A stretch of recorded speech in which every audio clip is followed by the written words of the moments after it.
Welcome to Edification Ministries. This video is an excerpt from one of our live online study and Q&A sessions, where participants ask questions in real time and our speaker shares his understanding based on careful study of the source material. We hope you find this information to growing together through thoughtful discussion.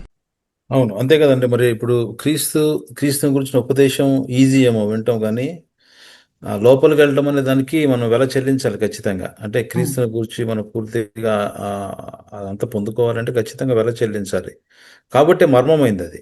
So అందరికీ ఇవ్వబడట్లేదు అది. So మనం అంటే దాని మీద ఆయన వీళ్ళు ఇప్పుడు చెప్తున్నప్పుడు దాన్ని అర్థం చేసుకోవడానికి ఇష్టపడటం లేదు. ఎందుకంటే అది విలువైనది, కష్టతరంతో కూడింది. విలువైంది. సో చాలా మంది ఏం చేశారంటే దీనిని సువార్తకు మార్చేశారు. కరెక్ట్. అదే అది చాలా నష్టం జరిగింది. నష్టం జరిగింది. క్రైస్తవానికి అనేక మంది క్రైస్తవులకు సరైన విధంగా వివరణ అందించకపోవడం ద్వారా, దానిని సువార్తకు అనువదించడం ద్వారా నష్టం జరిగింది. కరెక్ట్. అది గొప్ప ప్రమాదం అపవాది తీసుకొచ్చేశాడు బోధలో. కనుక మనం సరైన విధంగా దాన్ని అర్థం చేసుకోవాలి, మనం జీవించాలి, ఇతరులకు దీని గురించిన మర్మం మనకి తెలియజెప్పాలి. అలా కొన్నిసార్లు దానిని వ్యతిరేకించిన తర్వాత ప్రభు యూదుల గురించి చెప్పినట్లుగా మన గురించి కూడా చెప్తాడు. పరలోక రాజ్య మర్మములు ఎరుగుట మీకు అనుగ్రహించబడి ఉన్నది, వారికి అనుగ్రహించబడలేదు. ప్రభు అందరూ రక్షణ పొందాలని కోరుతున్నాడు, కానీ ఈ మర్మములు గ్రహించే విషయంలో వీరికి అనుగ్రహించబడలేదని చెప్తున్నాడు. అలా చెప్పినప్పుడు అది అంత ప్రభు యొక్క స్వభావానికి విరుద్ధంగా ఉన్నట్లుగా కనబడుతుంది. కానీ ఆయన వారి యొక్క అంతరంగాలను ఎరిగినవాడు. అనేక అవకాశాలు ఇచ్చిన తరువాత వారు మాటిమాటికి దానిని తిరస్కరించిన తరువాత ఇంకా ఎటువంటి ఆస్కారం లేకుండా ఆయన వారికి ద్వారం మూసివేశాడు. ఈ పరలోక రాజ్య మర్మాలు కూడా అంతే. దేవుడు మన గమనానికి తీసుకొస్తున్నప్పుడు మన హృదయం యొక్క తలుపులు తీసి దాని యొక్క వివరణలోనికి మనం లోతుగా వెళ్ళి జీవించడానికి ఇష్టపడకపోతే అవి కొన్ని రోజుల తర్వాత అవి మూయబడినటువంటి సత్యంగా మారిపోతుంది. తర్వాత మన జీవితంలో మనం పరిచర్య జరిగిస్తున్నాము, ఇలా చూస్తున్నాము, అలా చూస్తున్నాము, లేకపోతే డబ్బులు ఉన్న వాళ్ళు మేము ఇంత డబ్బులు ఇస్తున్నాము, లేకపోతే అది చూస్తున్నాము, ఇది చూస్తున్నాము, అవన్నీ కూడా ఏమాత్రం కూడా దేవుడు లెక్కలోకి తీసుకోడు. ఎందుకంటే మనం ఆయనతో పాటుగా కలిసి ఉండాలంటే ఆయనకు కలిగినటువంటి జీవం మనకు అనుగ్రహించబడింది పరిణితిలోనికి రావాలి, పరిపక్వత చెందాలి. దాని యొక్క గుణముల యొక్క అనుభవం ఇక్కడ ఈ శరీరంలో జీవించే కాలంలో చూపించగలగాలి. దయ, దీర్ఘశాంతము, మంచితనము, కృప, విశ్వాస్యత, నమ్మకత్వం, అవన్నీ కూడా మనలో చక్కగా అభివృద్ధి చెందాలి, కనబడాలి. అలాంటి వాళ్ళు ఆయన యోగ్యులుగా వారిని ఎంచుకుంటాడు. ఎందుకంటే ఈ గుణముల గుణముల యొక్క పోలిక ద్వారానే ఆ 1000 ఏళ్ల పరిపాలనలో భూమి మీద ఉన్నటువంటి అనేక రాజ్యాలలో ఉన్నటువంటి వ్యక్తులను మనం రాజ్యం చేయాలి. ఆ రాజ్యం చేయాలంటే ఆ రాజ్యానికి సంబంధించినటువంటి ఏదైతే స్వభావం ఉందో, అదేది మత్తయి సువార్త 5, 6, 7 అధ్యాయాల్లో చెప్పబడినటువంటి ఆ పోలిక ఏదైతే ఉన్నదో అవన్నీ మనలో జీర్ణించుకుని ఉండాలి.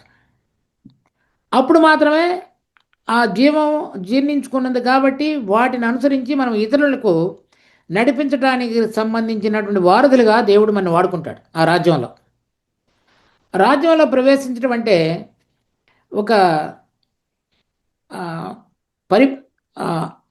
సామాన్య ప్రజలు అనే అర్థం కాదు, అధికారులనే అర్థం. కింగ్స్,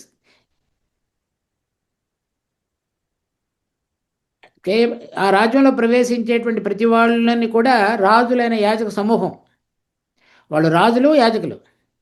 సో ప్రకటన గ్రంథం 20వ అధ్యాయం 4వ వచనం 6వ వచనంలో వారు రాజ్యం చేదురు 1000 సంవత్సరాలు ఆయనతో పాటుగా. ప్రకటన గ్రంథం 5వ అధ్యాయం 12వ వచనంలో వారు భూమి మీద రాజ్యం చేయుదురు. వాళ్ళు పరలోక రాజ్యంలో ఉండటం ఏదో ఒక మూలన ఉండటం కాదు, రాజులుగా రాజ్యం చేయాలంటే మరి రాజుగా ఉండవలసినటువంటి యుద్ధ నైపుణ్యం ఉండాలి, ఆ డెసిషన్స్ తీసుకోవడానికి కావలసిన జ్ఞానం ఉండాలి, శత్రువును ఓడించినటువంటి శక్తి ఉండాలి. ఇప్పుడు శత్రువును ఓడించాలంటే నాకు శత్రువుగా ఉన్న నా శరీరము, నా లోకం, అన్నింటిని ఓడించగలిగి ఉండాలి. తర్వాత నన్ను వ్యతిరేకంగా దేవునితో ఆయన వెంబడించకుండా ఉండేటువంటి అంధకార శక్తులను ఓడించగలిగినటువంటి నైపుణ్యం కలిగి ఉండాలి. అంటే ఇవన్నీ కూడా దేవుడు మనకు అనుగ్రహిస్తాడు ఆయనని గనక ప్రేమిస్తున్నట్లయితే. అలా నేను అపవాదిని ఓడించకపోతే వాడి స్థానంలో నన్ను ఎందుకు తీసుకొస్తాడు ప్రభు? అతను ఎందుకు ఊరుకుంటాడు? వాళ్ళని ఓడించడం అంటే ప్రభు యొక్క పోలికలోనికి రావడమే. ప్రభు యొక్క పోలికలోనికి రావడం అంటే ప్రేమ, దయ, దీర్ఘశాంతం, మంచితనం అవన్నీ కలిగి మన అంతరంగంలో ప్రభువు కొరకు నిలబడినటువంటి జీవితం కలిగి లోకాన్ని విడిచిపెట్టి ప్రభువును హత్తుకున్నటువంటి జీవితంలోనికి రాగలిగినటువంటి వాళ్ళని ప్రభు యోగ్యులుగా ఎంచుతాడు. అదే ఆయన యొక్క కోరిక మనందరి కొరకు, మనందరి పక్షంగా. సో ఈ జోనతాను యొక్క రాజ్య అధికారం, ఆకాంక్ష, ఉపాధ్యాయ గృహ నిర్వాహకత అధికారం, మత్తయి సువార్తలో చెప్పబడిన యవనస్తుడు ధన ఆకాంక్ష, యోహాను సువార్త 11వ అధ్యాయంలో చెప్పబడినటువంటి అధికారుల యొక్క భయం, 9వ అధ్యాయంలో చెప్పబడినటువంటి సమాజంలో ఉన్నటువంటి పదవి పోతుంది అనే భయం, ఇవి కొన్ని ఉదాహరణలు మాత్రమే. మన జీవితాల్లో మనం దేని విషయంలో భయపడుతున్నామో, మనుషుల యొక్క మెప్పును కోరుతున్నామో, లేక వేరే వాటిని మన హృదయమే ప్రేమిస్తుందో వాటి అన్నిటిని మనం చూసుకోవాలి.